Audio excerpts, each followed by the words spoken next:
செக்ஷனுக்கு இது வந்து அதாவது கஷ்டமான சூழ்நிலையை எப்படி ஈஸியாக கையாளணும் அப்படிங்கிறதுக்கு இதெல்லாம் இந்த மாதிரி ஒரு தமிழ் மன்றம் வைக்கிறது.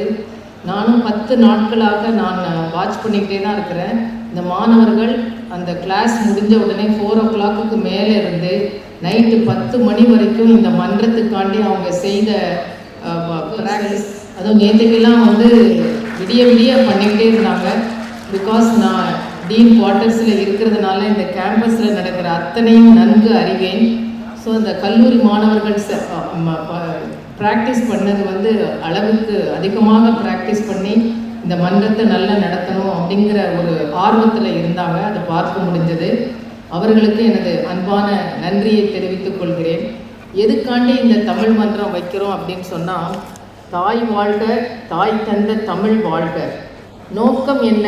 இந்த தமிழ் மன்றம் ஏன் இவ்வளவு சிறப்பாக வைக்கணும், எதுக்காண்டி வைக்கணும் அப்படின்னா, இப்போ நான் வந்து வருஷம் ஃபாரின் போவேன். யூரோப் எனக்கு கான்ஃபரன்ஸ் அட்டன் பண்ணேன்.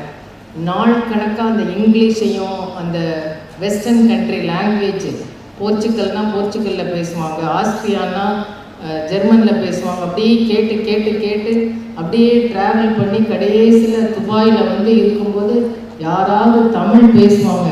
அதை கேட்டவுடனே அப்பாட ரொம்ப நாள் கழித்து தமிழ் கேட்குறோம். அது புரியாது உங்களுக்கு. இந்த இடத்த விட்டு வெளியே செல்லும் போது தான் அந்த தமிழ் பேசுகிறவங்க யாராவது இருக்க மாட்டாங்களா, ஒருத்தராவது ஏர்போர்ட்டில் இருக்க மாட்டாங்களா, ஃப்ளைட்டில் இருக்க மாட்டாங்களா. இந்த நாள் கணக்காக நம்ம வெளிநாட்டில் இருக்கும்போது அந்த தமிழின் அருமை வந்து அப்போ தான் ரொம்பவே புரியும். ஸோ தமிழ் வந்து எப்போதுமே நம்ம மொழி, நம்ம இனத்தை பேசும்போது நம்ம ரொம்ப இம்பார்ட்டண்ட் அது. ஸோ மாணவர்களிடத்தை தமிழ் ஆர்வத்தையும் அறிவையும் வளர்ப்பதே இந்த தமிழ் மன்றத்தின் முக்கிய நோக்கம். இக்கால மாணவர்களிடத்தில் பண்டைய தமிழ் பண்பாட்டையும் கலாச்சாரத்தையும் பரவ செய்யணும். தமிழ் தொழில்நுட்ப அறிவை வளர்க்கணும். தமிழுக்கு வந்து இம்பார்ட்டன்ஸ் கொடுக்கணும். எவ்வளோதான் இங்கிலீஷில் பேப்பர் பப்ளிகேஷன் உங்கள் மெடிக்கல் இது இருந்தால் கூட தாய்மொழி தமிழுக்கு வந்து நம்ம கண்டிப்பாக முக்கியத்துவம் கொடுத்து நம்ம அடுத்த சந்ததிகளுக்கும் தமிழை சொல்லி கொடுக்கணுங்கிறத நான் வந்து உங்களுக்கு பரிமாறுகிறேன். தமிழ் தொழில்நுட்ப அறிவை வளர்த்து தமிழ் நிகழ்ச்சிகள், சமுதாய நிகழ்ச்சிகளும் எதிர்காலத்திலையும் இதுபோல் தொடர்ந்து நடக்கணும் அப்படின்னு ஆசைப்படுறேன். நான் வந்து சென்னை மருத்துவக் கல்லூரியில் 25 வருடங்களுக்கு மேலாக பணியாற்றி இருக்கிறேன். பட் இந்த அளவுக்கு தமிழ் மன்றத்தை வந்து ரொம்ப அதுக்கு ஈக்குவலாக, அதை விட அதிகமாகவே நல்லாவே பண்ணியிருக்கிறீங்க. நானும் அங்கெல்லாம் அட்டன் பண்ணிக்கிறேன். பட் இதில் இந்த மாணவர்கள் கொடுக்குற ஈடுபாட்டின் அளவு வந்து அளவுக்கு அதிகமாக இருக்குது. ஸோ இது என்ன பயன் அப்படின்னு சொன்னோம்னா, தமிழனாய் பிறந்த ஒவ்வொருவரும் தன் தாய்மொழியின் வேறறிய நம் முன்னோர் வாழ்ந்த அடையாளங்களை தேடி செல்லும் பயணம். தமிழின் பாரம்பரியமும் தமிழரின் கலாச்சாரமும் மேலும் அறிவு சார்ந்த எண்ணங்களையும் மாணவர்களிடத்தையே புதுப்பிக்கவும் உருவாக்கவும் தமிழ் மன்றம் வாய்ப்பை ஏற்படுத்தி தருகிறது. மற்றும் மாணவர்களிடையே உள்ள தனி திறனை வளர்க்கவும். இப்போ நிறைய பேர் அழகாக டான்ஸ் ஆடினாங்க தமிழ் பாட்டுக்கு. ஸோ அவங்களுடைய அறிவுத்திறனை, கலைத்திறனை, பன்முகத்திறனை மேம்படுத்துவதும், அறிவியல் சிந்தனை, மனிதநேயம், நாட்டுப்பற்று, நன்னறி பண்புகள், கல்வியில் உள்ளிட்ட உயரிய விழுமியல்களை அறிந்திடவும் வழிகாட்டுகிறது. ஸோ தேமதுர தமிழோசை உலகமெல்லாம் பரவும் வகை செய்தல் வேண்டும் என்று கூறி இந்த தமிழ் மன்ற விழாவை நன்றாக நடப்பதற்கு என்னுடைய வாழ்த்துக்களை தெரிவித்து என் உரையை முடித்துக் கொள்கிறேன். நன்றி, வணக்கம். இப்போ நான் வந்து ஒரு 10-12 ஆண்டுகள் இவ்வளோ வருஷம் கழிச்சு அதெல்லாம் பண்ணியிருக்க கூடாதா, அதில் ஏதாவது பிரயோஜனம் இருக்கா அப்படின்றதெல்லாம் பற்றி யோசிக்கிறப்ப ஒரு சில கருத்துக்களை இவங்களோட பகிர்ந்து கொள்வது ரொம்ப பொருத்தமாக இருக்கும் அப்படின்னு நினைக்கிறேன். குறிப்பாக நீங்கள் வந்து எல்லாம் இன்னும் ஒரு விபி மேடம் பேசினப்ப சொன்னாங்க, எவ்வளோ பேர் கவனிச்சிங்கன்னு தெரியல, ரொம்ப முக்கியமான ஒரு பாயிண்ட் சொன்னாங்க. இது மாதிரியான ஒரு தீவிரமான அறிவியல் துறையில் கோர் சயின்ஸ் இருக்கக்கூடிய, ரொம்ப அதிகமாக படிக்கக்கூடிய, நிறைய வந்து உங்களுக்கான பாடத்திட்டங்கள், தேர்வு முறைகள், இதெல்லாம் இவ்வளவு ஸ்ட்ரக்சர்டாக இருக்கிறப்ப எங்கே வந்து தமிழுக்கான அல்லது இது போன்ற மற்ற கலை இலக்கியங்களுக்கான தேவை இருக்கிறது? டயக்னோஸ் பண்ணுறது, எவால்வேட் பண்ணுறது, தென் புரோட்டோகால் ஃபாலோ பண்ணுறது, இந்த 3 தான் எப்படி இருக்கிறது என்பதை எவால்வேட் பண்ணுறதுக்கான ஒரு வாய்ப்பு இது போன்ற இலக்கியங்கள் தான் ஏற்படுத்துகிறது. நம்ம உண்மையிலேயே நல்லா வேலை பார்க்குறோமா, இல்லை நம்ம உண்மையிலேயே வந்து நம்மளுடைய கடமையை செய்கின்றோமா, இல்லை நம்ம செய்கிறதுல யாருக்கையாவது பிரயோஜனம் இருக்கா, இல்லை ரொம்ப நமக்கு நிறைய இன்னைக்கு ஸ்ட்ரெஸ் எல்லாம் அதிகமாக இருக்குது. மாணவர்களுக்கான அந்த மன இறுக்கத்தை குறைப்பதற்கு ஒரு ரிலாக்ஸேஷனுக்காக இந்த மாதிரி நிகழ்ச்சிகள் நடக்குது அப்படின்னு நிறைய இன்னைக்கு அதை பற்றி பேசுகிறாங்க. ஆனால் இலக்கியத்தில் ரொம்ப போய் படிக்கிறப்ப தான் நமக்கு வந்து தெரியுது, இந்த ஸ்ட்ரெஸ் என்பது வாழ்வினுடைய மிக அடிப்படையான ஒன்று. அதை நம்ம தவிர்க்கவே முடியாது.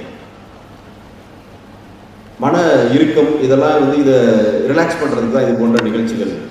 இன்னும் கொஞ்சம் அதுலேருந்து கொஞ்சம் மாறுபட்டு நிறைய நீங்கள் வந்து இலக்கியத்தை இதெல்லாம் படிக்கிறப்ப ஒரு விஷயத்தை புரிஞ்சுக்க முடியுது. உலகம் முழுவதும் அதிகமாக விற்பனையான புத்தகங்கள்ல அதுவும் சாப்பியன்ஸோட புத்தகத்தில், சாப்பியன்ஸ் புக்குக்குள்ளே பார்த்தீங்கன்னா அதில் என்ன சொல்கிறாங்கன்னா, அது மனித குலம் தோன்றிய வரலாறுலேருந்து இப்போ வரையும் எவ்வளவு பயணப்பட்டு வந்திருக்கிறோம். அதில் எல்லா காலகட்டங்களுமே மனிதன் தனக்கு ஏற்படும் இடர்களை எப்படி களைந்து எளிய பாதைகளை கண்டுபிடிக்கின்றான் என்பதுதான் மனித குல வரலாறு. அவன் வந்து உன்னை ரொம்ப கஷ்டப்பட்டு பண்ணிட்டு இருப்பான், அவனுக்கு சாப்பாடு கிடைக்காது. சாப்பாடை எப்படி வந்து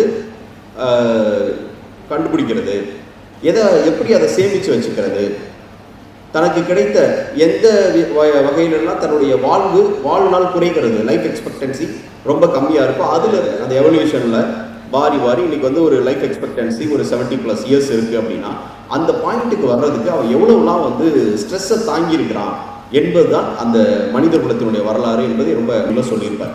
ஸோ நீங்கள் அதே பார்வையில் நீங்கள் இலக்கியத்தோடு ஒப்பிட்டு பார்த்தீங்கன்னா இது போன்ற அழுத்தங்கள், நாம் எதிர்கொள்ளக்கூடிய இடர்கள் எப்போதுமே வாழ்நாள் முழுவதும் தொடர்ந்து கொண்டே தான் இருக்கும்.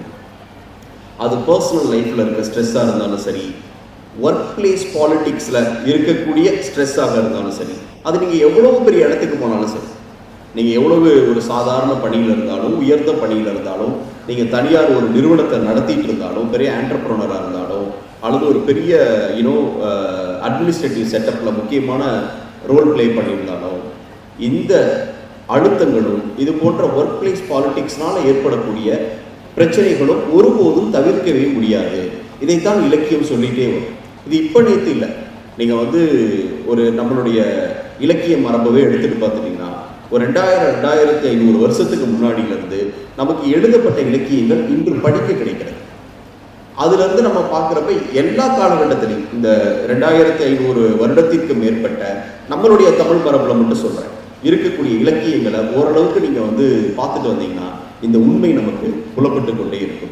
எனக்கு மிகவும் பிடித்த ஒரு பாடல் ஒன்று இருக்குது. நம்ம சொல்கிறோம்ல, எதுக்காக வந்து இந்தியாக இருக்க போவதில்லை, மனிதனும் உலகமும் அதன் நிலையில் அப்படியே இருப்பதற்கு இலக்கியங்களும் இது போன்ற கலை வடிவங்களும் தான் நம்மை வழிநடத்தும். அப்படி வழிநடத்துவதற்கு ஒரு வாய்ப்பை உருவாக்கி கொள்வதற்காக இந்த மகிழ் நிகழ்ச்சியை நீங்கள் அனைவரும் பயன்படுத்தி கொள்ள வேண்டும்.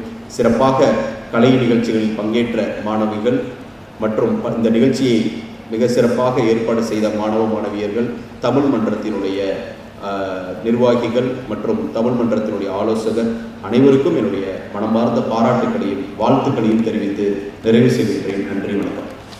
இருக்கும், எவ்வளவு ஒர்க் பண்ண வேண்டியிருக்கும், இந்த இடையில நம்ம எப்படி தமிழ் படிக்க முடியும்னு உங்களுக்குள்ள ஒரு கேள்வி இருக்கும்.